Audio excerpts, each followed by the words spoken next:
up and down the court. Hurt and Enrico put the beaks on them, dog. It was just horrendous. Now, with all that being said, let's pull up their last couple games, see ultimately what has been happening with them, man. So, we know the last game was against the New York Liberty. Was against the Dallas Wings, my apology.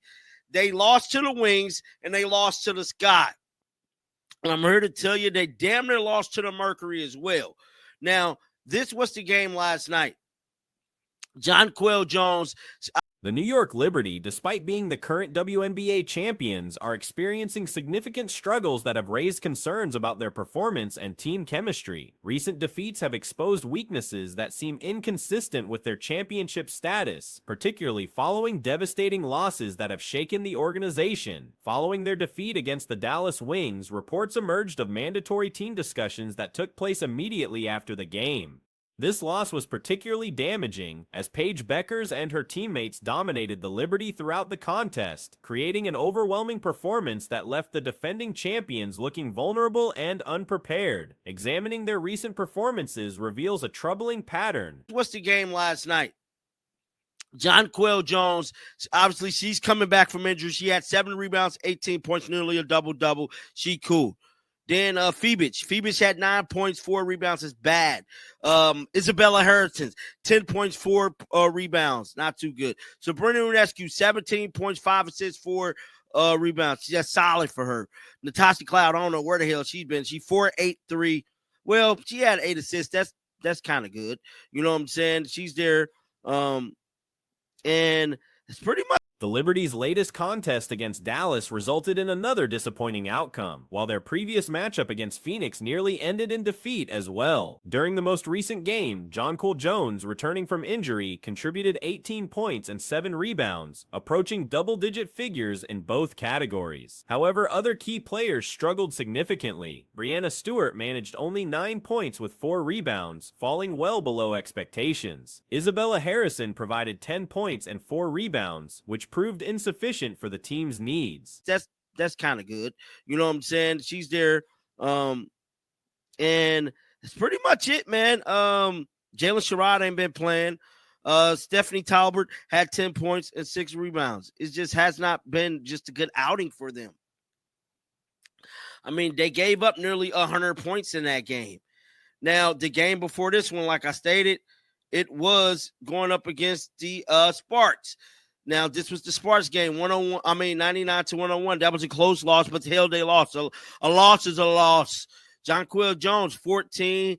Sabrina Ionescu delivered 17 points, 5 assists, and 4 rebounds, representing one of the few bright spots in an otherwise concerning performance. Natasha Cloud's shooting struggles continued as she went 4 of 8 from the field, though she did contribute 8 assists to the team's offensive efforts. The bench production remained limited, with Jalen Sherrod receiving minimal playing time and Stephanie Dolson adding 10 points and 6 rebounds. The team's defensive lapses allowed opponents to score nearly 100 points, highlighting fundamental issues that extend beyond individual performances. Their previous contest against Las Vegas resulted in a narrow 101-99 defeat, demonstrating the team's inability to close out competitive games. Jonquel Jones, 14, 8 and 4. Solid game. Phoebus 10, 1 and 3. Sabrina Ionescu balled out in this one. She had 36 and 8.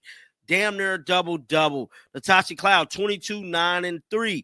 Now, this is the look. I feel like when Natasha Cloud plays good, they got a better shot at winning, bro. They got to use her in some form or fashion to get buckets, bro.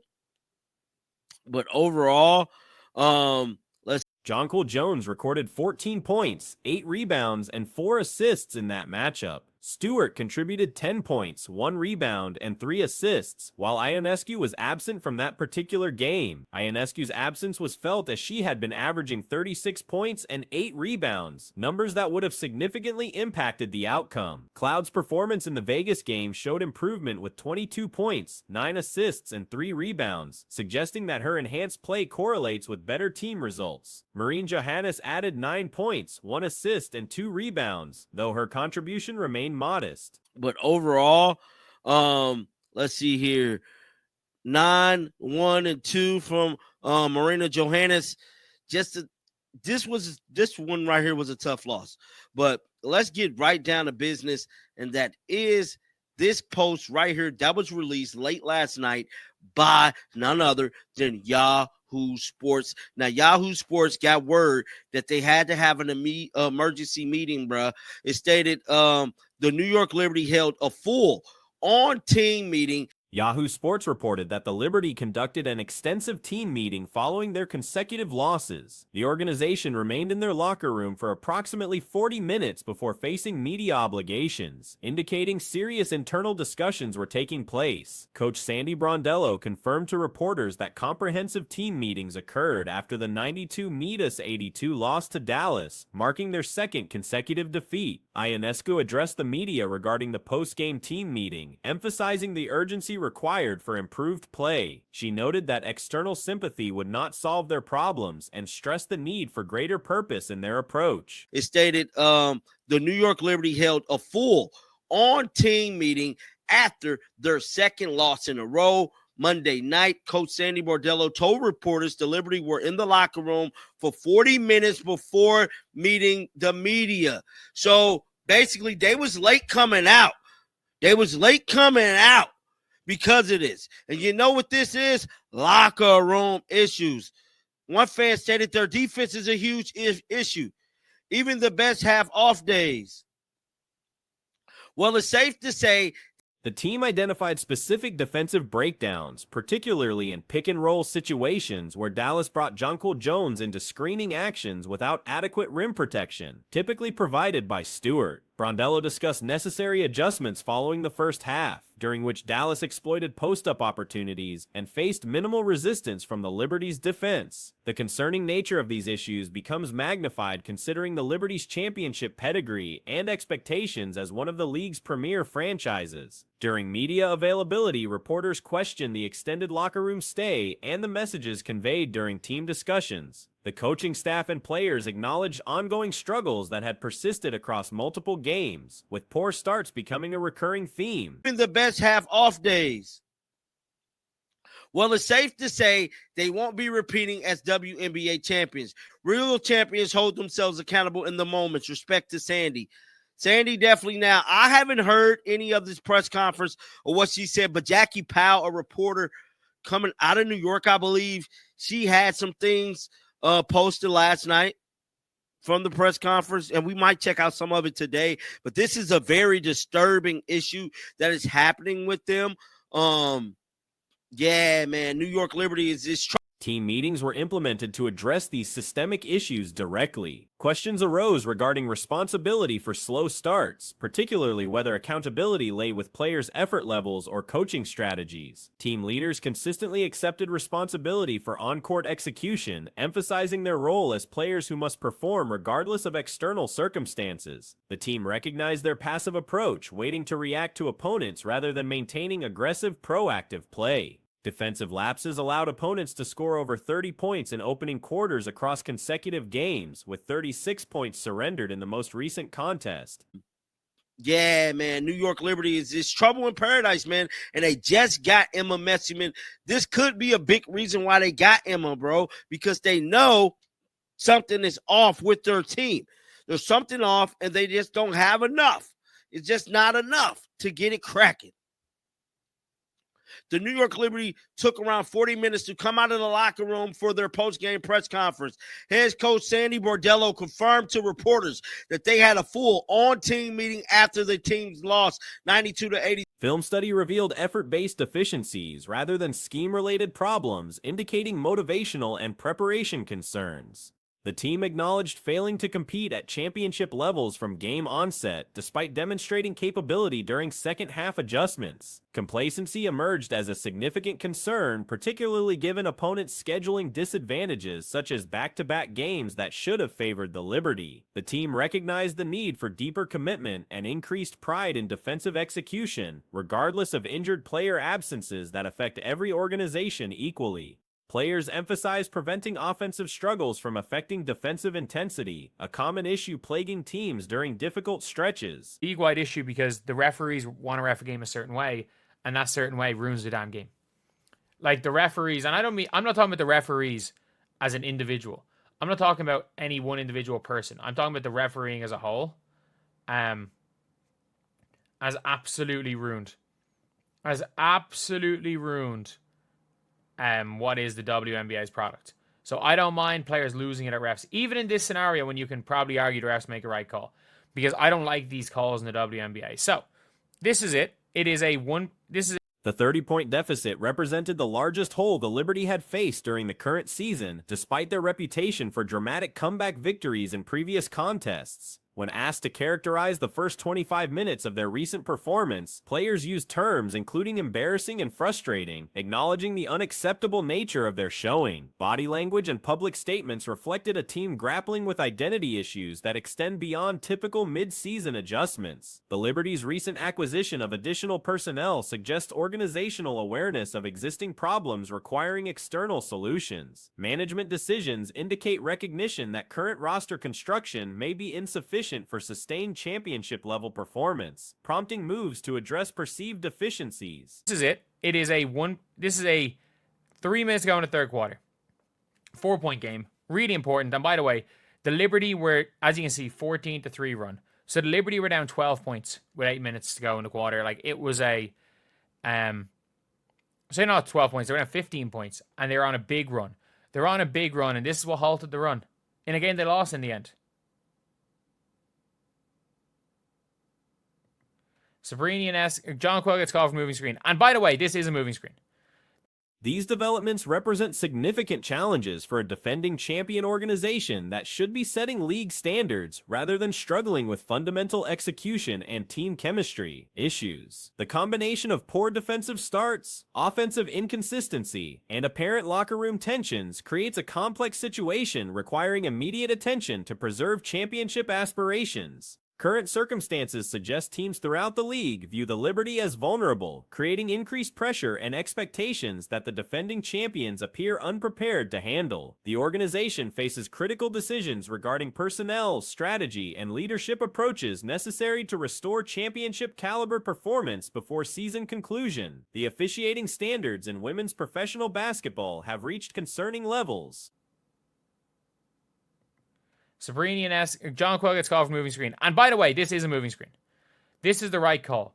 But I do think it is a fact where if you guys watch the WNBA, every single screen that connects is a moving screen. I'm not joking. Like, at least when I'm being conservative, when I say 90% of screens, 90%, and that is a conservative estimate, saying 90% of screens that connect are moving screens. The referees just assume that if a screen connects, a moving screen. This one, in fact, The current state of game management by referees has become increasingly problematic across the entire league. Recent incidents involving Sabrina Ionescu demonstrate the growing frustration among players with the current officiating approach. The officiating corps appears determined to manage games according to specific guidelines that ultimately detract from the overall entertainment value and flow of competition. This systematic approach to game management has significantly damaged the league's competitive product. The issue extends beyond individual referee performance. It represents a comprehensive problem with how games are being called throughout the organization. fact was a moving screen, but you can see every time it's a moving screen, players lose it. Players go nuts every time there's a moving screen because, let's be honest, it's a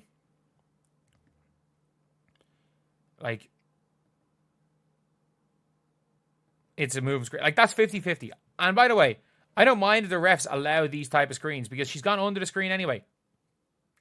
It's a deep three. Boom, that's 3 free points. And Sabrina Ionescu.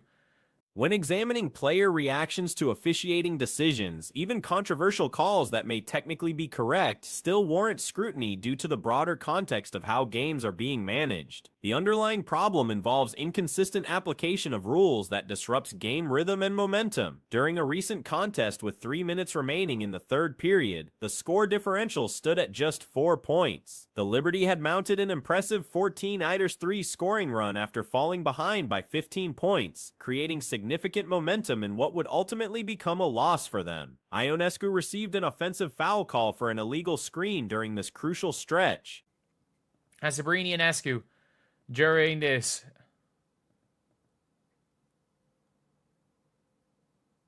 screaming teamy, teamy, teamy at the referees.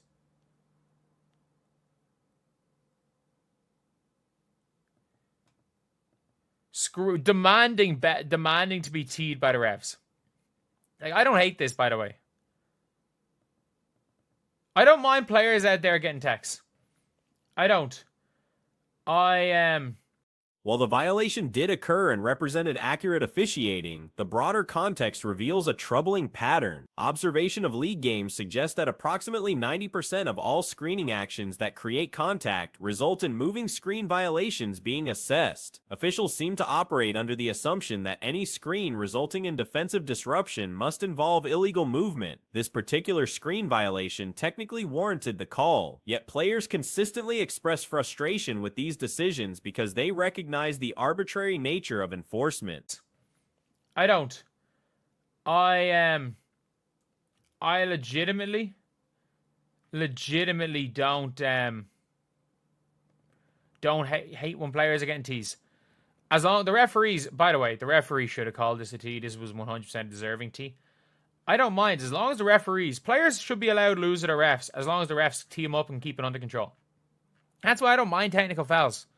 I don't care if Angel Reese picks up an technical foul because she's getting into it with other teams. There's tactical techs. You take your one suspension a year. The inconsistency creates situations where similar actions receive different treatment depending on timing and circumstances. Many observers believe allowing more physical screening would benefit offensive flow, especially when defenders navigate under screens regardless, leading to open three-point attempts. During the violation call, Ionescu directed intense verbal criticism toward the officiating crew, demanding that technical fouls be assessed against her for her behavior. This type of emotional response, while deserving of technical foul assessment, reflects deeper systemic issues with game management standards. I don't care if Angel Reese picks up an technical foul because she's getting into it with other teams. There's tactical techs. You take your one suspension a year. Like Tarasi's had multiple suspensions. Like I don't think anyone can really complain too much about players being teed up. It's just this is a weird one where it's like Caitlin Clark, a referee says something to Caitlin, Caitlin loses it.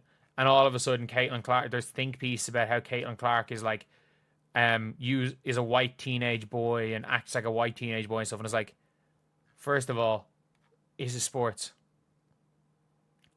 This is sports. Technical fouls serve an important regulatory function when applied consistently. Players should face consequences for excessive criticism of officials, but these situations must be managed properly through appropriate technical foul assessment. Historical examples show players like Diana Taurasi receiving multiple suspensions for accumulating technical fouls, demonstrating that enforcement mechanisms exist within the current system. The situation becomes complicated when examining how different players receive treatment for similar behavior. First of all, this is sports. This is sports. I think what people don't realize is that there's going to be emotions that are high. And I think when it comes to the refereeing, it is very, very clear. I think it is very, very clear when it comes to these calls in general that like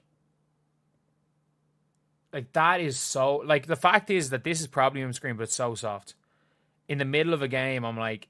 Recent commentary has criticized certain players for emotional reactions to officiating, with some observers making inappropriate characterizations about behavioral patterns.